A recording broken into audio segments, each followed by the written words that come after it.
Unit 3. The Emperor's New Clothes. Reading. Read the following story of an emperor who had a great craze for new clothes. Once there lived an emperor who was very fond of wearing new clothes. He cared for nothing except to look for new clothes, waistcoats, tunics, and caps. The emperor spent lots of money for his treasury on buying new clothes. One day, two crooks came to the city. They wanted to cheat the emperor and make a lot of money. They went to the palace pretending to be weavers.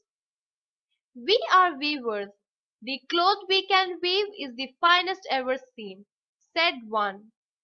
The emperor listened to their claim and believed that they were really very good weavers who could weave the finest cloth for him. The emperor gave them a bag full of gold and silk yarn to begin weaving at once. Then one of the rogues cautioned the emperor, "Your Majesty, our cloth will be visible to only those who are wise and worthy of high office." "Okay," said the emperor, as he wondered at the fine quality of the cloth. The fake weavers and the wonderful cloth that they were weaving became the talk of the town. Meanwhile, the cheats set up looms in a room specially built for them. They sought more and more gold and silk yarn, which the emperor granted immediately. The rogues sent false reports to the emperor that they were busy weaving cloth with fine patterns.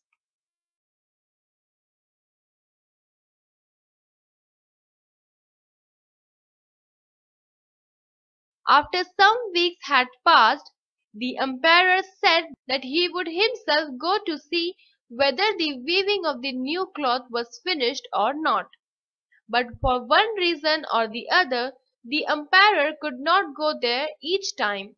A very honest man was appointed master of wardrobes to inspect the weaver's work.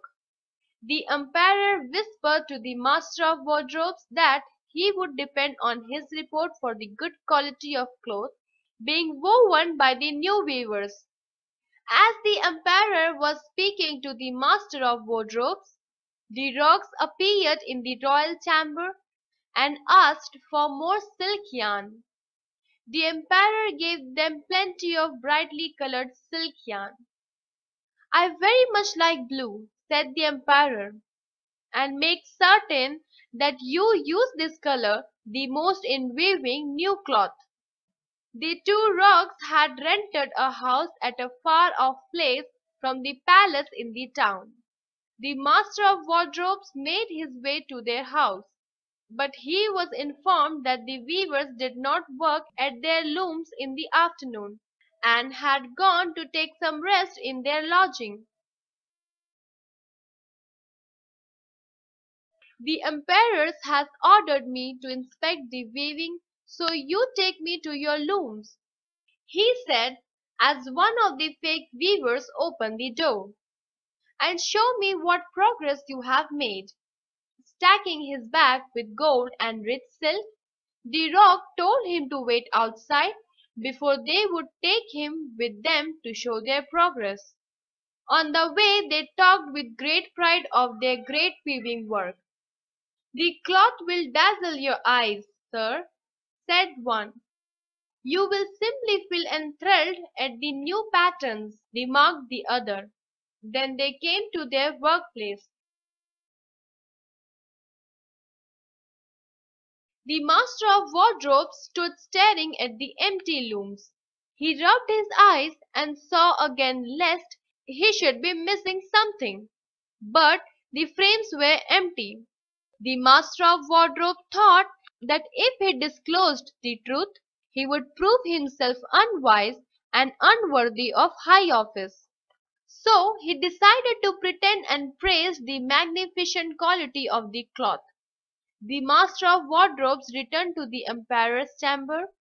"What is your report on the weaver's work, my master of wardrobes?"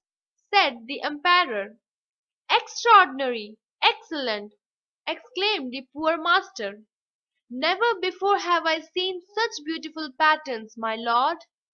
They are so artistically done." "Wonderful!"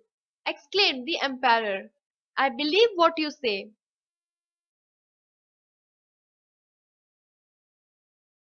Thereafter the emperor sent other officials to report the progress in the work.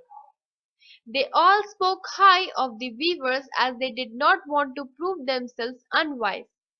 In the meantime, many noblemen and ladies came to see the weavers working, but to their utter surprise they noticed no cloth on the empty looms. Now the emperor expressed his willingness to visit the splendid weavers himself. The emperor took with him several of his trustworthy counselors and some clever members of the court, who were very wise. The two rugs somehow came to know that the emperor was coming to inspect their work. They heard the approach of the emperor a long way off. Meanwhile, they took their positions at the loom, pretending to be busy weaving the wonderful cloth for the emperor.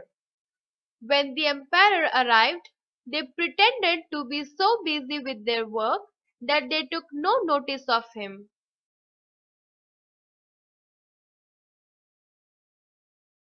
Soon, however, they got up from their empty looms and bowed to the emperor. The emperor was taken aback when he looked attentively at the loom, which was empty. "Is there something seriously wrong with my eyes?" he thought. "Tell us, please, your majesty, what do you think of the gorgeous cloth?" said one rogue. The emperor was in a terrible fix. If he said that he could not see anything on the loom, the people might say that their emperor was not fit to rule over them. So he nodded in appreciation. "Yes, yes, the cloth is quite superb.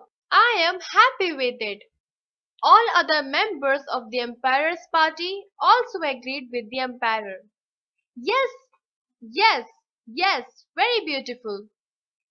They too, like the emperor, were afraid of speaking the truth. The weavers finally arrived at the appointed time with the new designer dress.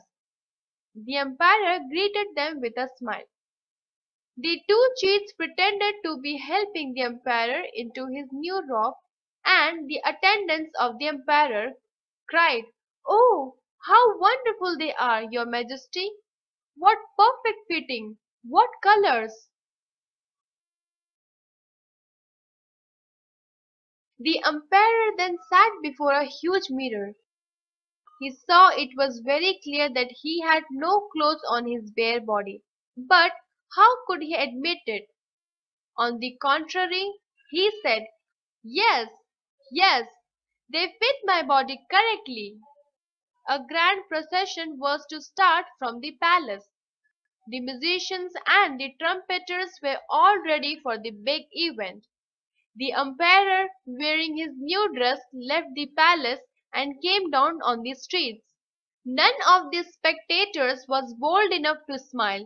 Instead, some said, "How splendid our emperor appears today! What gorgeous robes! What colors!"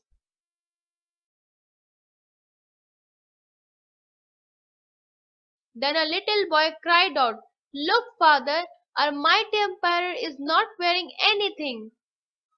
The father tried to hush up his son, but those around him were already beginning to smile and chuckle. Then there were peals of laughter. Suddenly, the emperor realized that what his people had said was true and that he had been robbed and cheated by the two rogues. How ashamed he was at his foolishness and craze for new clothes. The emperor learnt a lesson and reformed his habits.